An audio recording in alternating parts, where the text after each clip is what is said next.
Okay, and here I am back with part 2. So, in the last video near the end, I was talking about video on my Nikon D5000, which I've done an unboxing video of previously. If you look at my account, you should be able to find it. Now, one of the things that I really liked about the D5000 is its ability to shoot 720p video.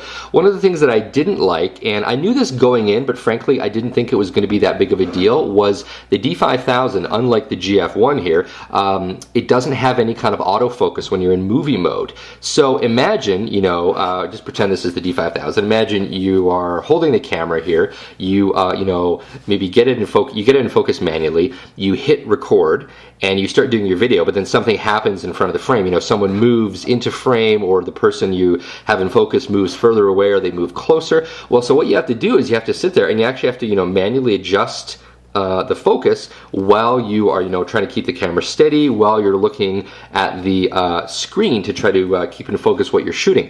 As you might imagine, that can be pretty challenging, and that was I think far and away the number one disappointment I have with the Nikon D5000. I'm probably still going to do an actual review of the D5000 because it is a really good camera in a lot of ways. In terms of being a digital SLR, that's great, for picking up and just doing kind of point and shoot stuff, or even more sophisticated manual photography. It's a really, really good camera, but when it comes to video, thumbs down on that one.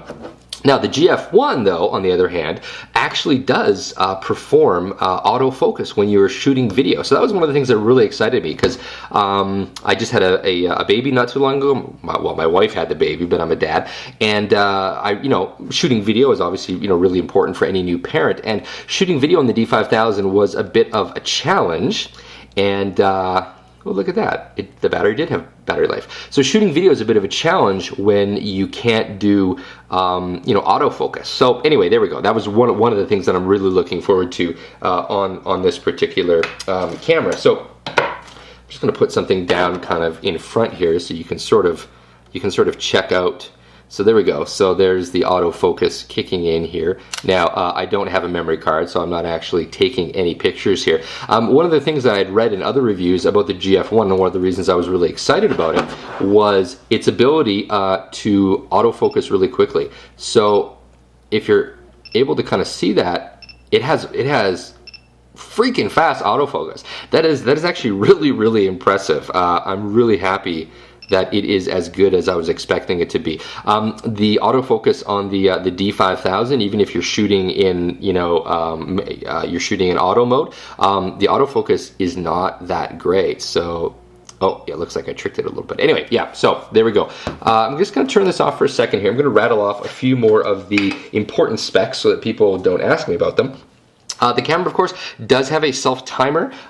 You get the self-timer by putting it over here into the self-timer mode. Self-timer mode is 2 seconds, 10 seconds, and 10 seconds with 3 images, meaning that you can set it up, you hit go, you wait for 10 seconds, and it'll go pow, pow, pow, and basically shoot 3 images. Or there might be a little bit of a distance between the two. I already mentioned it shoots in JPEG and RAW and AVCHD. Now, the AVCHD is this AVCHD Lite, so that is in an MPEG 4 format, and then it also has the option of shooting in motion JPEG. The differences between those two are that AVCHD results in smaller file sizes, but it can be a challenge to edit depending on what kind of video editing software you are using. Motion JPEG is bigger, the file sizes are bigger, but the actual video file tends to be easier to edit, because Motion JPEG is a very old, kind of video standard. The camera can shoot in sRGB, which is this sort of industry standard color space. That's what I always shoot in, actually. And it also supports Adobe RGB, which is a different color space. I'm not going to explain that here. Color spaces are pretty complicated, and so there are people smarter than me that you should go talk to if you want to get that explained. Now, the recording images, so what sorts of sizes can this thing record in? So I'm going to go into here. Yeah, there we go. So the aspect ratio, it can do 4:3, 3:2, 16:9, or 1:1. That is kind of interesting. I frankly don't know what 1:1 means, because from an aspect ratio, that is kind of intriguing. Oh, I understand. 1:1 is actually going to be square. So I guess if you want to take a square picture, I don't know why you really want to do that, but although sometimes I do crop my images to square, so maybe there are artistic reasons for doing so. Yeah, so in most cases, I would want to keep it in 4:3, which is sort of it's a pretty standard aspect ratio for most digital SLRs, and as you can tell, that's the default. But if you want to have a little bit more wide to your pictures, you can do 3:2, or you can even do 16:9. And I am kind of curious to see, yeah, so this is actually kind of cool. I'll just drop this down here again. So as you can see that when I change the aspect ratio, what it does is it actually changes the display. So right now you can see that it's showing me the widescreen aspect ratio. If I go 1:1, I suspect that, yeah, so it'll actually show me a square. So you can take square pictures if you wanted. Oh, look at that. I forgot that I had it on timer mode. So I'm going to go ahead and we're going to toggle that back here. I might as well talk about this right now. Up top here, you can see you have single shot mode, burst mode.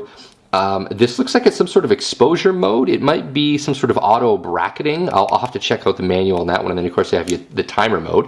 And then on this dial here, P, actually let me just change it back to 4:3 here.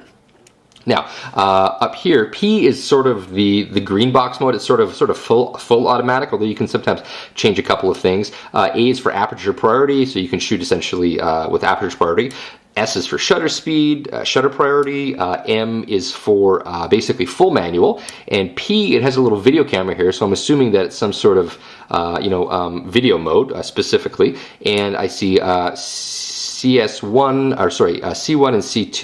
These are, I'm assuming, going to be user programmable modes. And then we also have the scene mode, and the scene mode is where you can pick the type of scene that you're going to be shooting. So you can say, oh, okay, I'm actually going to be shooting flowers, and so then it sets up certain things specifically for shooting flowers.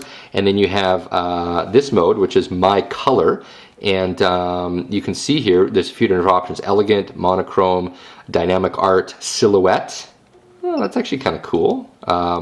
Custom, expressive, retro. So yeah, so there's a few different kinds of things here. I'm definitely going to have to experiment with this. In my opinion, it is pretty much the worst thing ever to shoot in kind of funky color modes on your camera, because once you capture that particular image, if you don't want it to be in that funky color mode, maybe you want to, you really wish that it was actually in color. Well, it's not necessarily going to be, you're not going to be able to essentially transform that after the fact.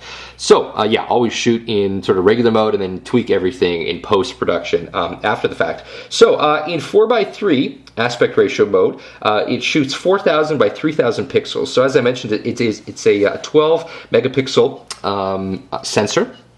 And then, of course, the video capture is going to be, well, it's kind of interesting. I'm looking at the specs here, and the specs actually say 848 by 480 at 30 frames per second. But in the other part of the spec here, it says 1280 by 720, which is of course 720p. So I'm certain that it's 720p. I don't know why the specs are telling me that. Now, I mentioned the burst mode here, which is a setting on the dial here. The burst mode says that it shoots 7 pics in a row. Now, of course, that's probably just going to be JPEG. I'm going to have to do a bit of experiments to see how useful that is. It has a real-time histogram, composition guides, you know, the grid on the screen here. It does have a built-in flash, which I believe pops up over here. The LCD screen, there's been a lot of people that have talked about how good the LCD screen is. I'm just definitely going to have to just spend a bit more time sort of figuring out the LCD screen. So I have it in these I have it in the flower shooting mode, and you can see it's having a little bit of trouble focusing in. So yeah, there we go. Yeah, so I'll experiment. I'll check out the screen kind of in more detail. At first glance, the screen looks excellent. It looks really, really good. And of course, one of the things about this camera is that there is no optical viewfinder. So this is essentially, it's a digital SLR that you actually, you have to compose everything on the screen here, unless you go ahead and you get the optional oh boy, that's in there really kind of hard. Anyway, there's an optional viewfinder. It's an electronic viewfinder. It snaps in the top here, and that allows you to actually, compose images electronically using this. I did not get that option because I took a look at it and I didn't really think it would be very useful. Let's talk for a second just about battery life. The CEPA standard is 380 images or 350 images, depending on whether you're using the viewfinder. So yeah, there we go. Pretty good on battery life. And so I think that that's probably about it in terms of my views on this camera. So again, first look, it's been Jason Dunn from Digital Home Thoughts. Thanks so much for watching. Definitely be sure to check out my review on this camera. Thanks a lot.